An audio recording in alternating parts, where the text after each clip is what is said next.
रे ए जी का रे कोई लो भर लेके भाग लिए रे ए जी हम जानते हैं कि हम न लेके भाग ले बाकी जी हमसे गलती भइल के माफ कर दीजिए। गलती भइल बाटे लवर लेके भाग लिए अभी गलती करते तू रे अरे पेट लेके आई बेली ई त हमार ना न रे करे ई त हमार ना होई ना जी वैसे ही लेके भागर लिए लवर कोई नहीं रे तब का हमार लिए रे जी हमके माफ कर दीजिए। माफ कर दे तू माफ कर लग पहले माफ कर लग पहले अरे ई कैसे बोल रे बोल बोल बोल बोल के कर रे जरे का न रे बोल बोल रे के कर रे ए जी ये जी पहले बोली के कर रे बोले ए जी हमरे के माफ कर दीजिए रग पर बोल बोल बोल बोल बोल बोल ए जी सुनी बोले तनी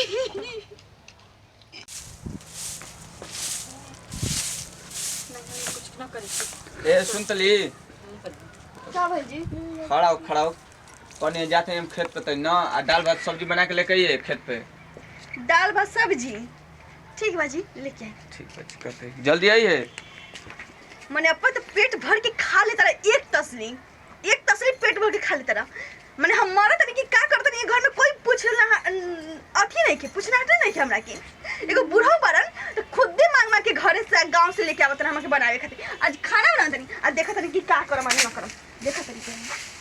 इतना तक तुम नहीं घर में रही हमर लवर इतना कहत रहा कि तू मत जान तू माई बाबू के घर में तू शादी मत कर बाकी माई बाबू के घर में शादी कर के तब पछता तनी रात्रि पर लवर के पहले फोन करी अब फोन करके तब बुलावत नहीं हम अब 1 मिनट में हम घर में किया पता ना कौन हम आ गइल बा नंबर को याद नहीं के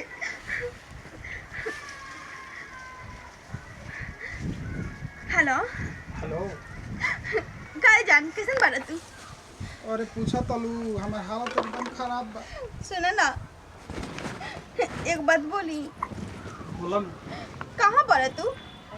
कहाँ बानी तोहरा याद में डूबा रहा तनी दिनों रात अरे याद में डूबल बा ता कि यहाँ से भगा के ले चलो ना हमरे कि काहे मर देत ना ई का कहत तेरा लो तेरे के मरे तनी घर में का खाना भी कहत नहीं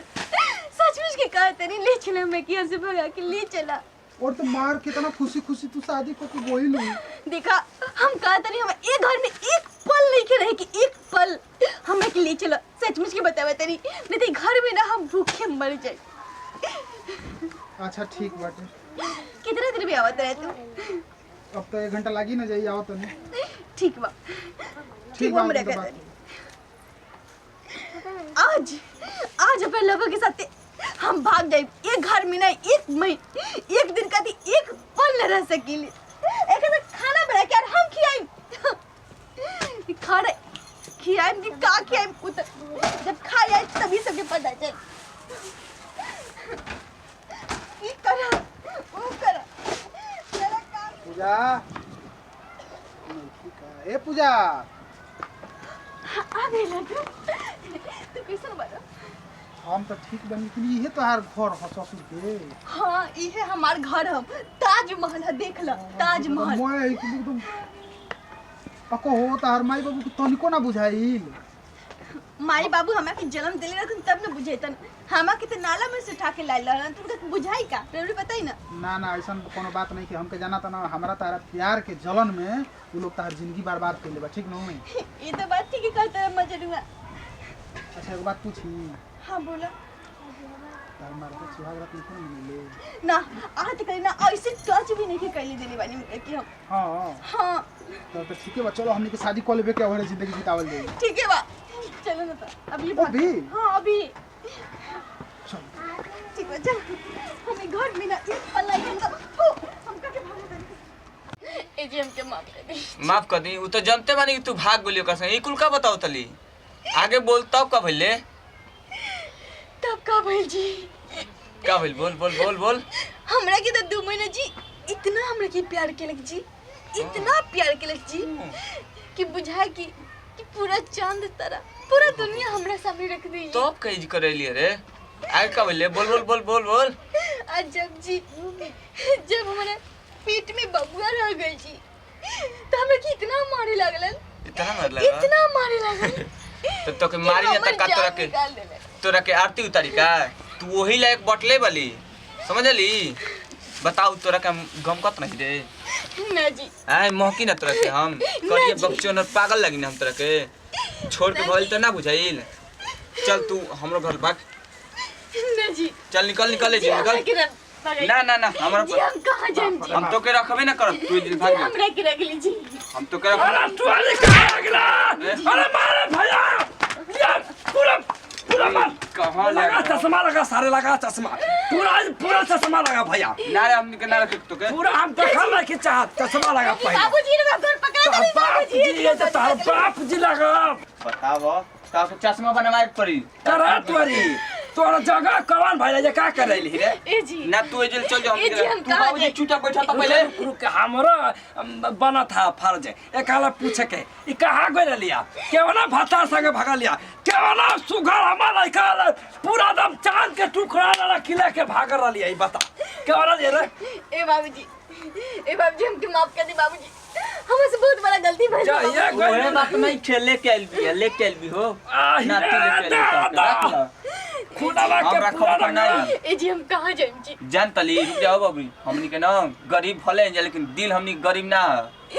ए जी समझली छोड़ हमरा के छोड़ के तो हमरा के बाबूजी चलिए के गए। बगे तो कर ले हम ना रखब। ए बाबूजी जा या गइलू ना लइका पर दया करी तारा बाबूजी। लइका में आग लागो हमारा ऐसा नाते ना चाहिए हम अपन लइका के दूसर बियाह करब बढ़िया से धूमधाम से ना तो बाबूजी। के ना चाहिए रे बाबा ए जी हमारा गांव में जी, आप हमसे करके दे दिया दवाई लो यार अरे, पतो ये कर जो बियाह मन करता कि लाठिया न कोच के मुंह दे ऐसा ना ना ज्यादा बाबूजी सुन ज्यादा मुंह सारे लगा था ना हां एगो झिंगा बचल ले तू घर में रहल चाहते था आज बाबूजी रहा भी हम मानत है तोरा एकरा एकदम कनकियो संबंध ना रहे ना बाबूजी। हां ये घर में ही कोना सब में तो रहते के समझ के कोना में रहता है अपन लाज बचावत है आ कैसे जाए गौवा में मुहावा ढाक के पूरा पतो दिए बढ़ के जाए पर हसिया से गौवा वाला हां हो हंसी सा इज्जत जाओ हमार मोछ वाला दम है मैं कुछ झड़ के दम पातर हो गई मैं दाढ़ी में झड़ गई एकरा चलते ए बाबूजी ज्यादा हम बाबूजी जानते कि हमसे राख गलती भइल बा। राखा सारे हमर तू हमर राखल जी वही शर्ट पे कि घर में ले बैठ तो नहीं निकले बात ना सुन निकलम पहले जी ए गोरी बात है का? हमारा लगा बनी खा तोरा हाथ के हम ना खाए सब बात है सारा तू उमर खाया हमारा में खाया तू अलग बना खाए हम तो के बना के खिएबो हाँ बनाइए आ राशन पता है जितना काम लगी हम दे आ घर के काम कर सकत ले हम मान सकता नहीं लेहाना पता है गोबर पानी कुल ना कर बाबूजी रिश्ता कुछ ना हमारे से जी हम खाना ये नहीं पता ना खाते 6 महीना अगर कर देबू तब जान जाई बालू हट साला हट ये हट पूरा हम एक देखा रहा कि मुँह जात है एक कह दिए कोना में चल कोना में जाके लुका जरा कनी मोर फंस गए रहती ओनी का करे लिए जी रे हमरो के मरवा तली बाबूजी से ओनी मर गए तू लट गए न त ओकर लपटे उड़ जा गए लेकिन आवत ये लेके टमकी कैन का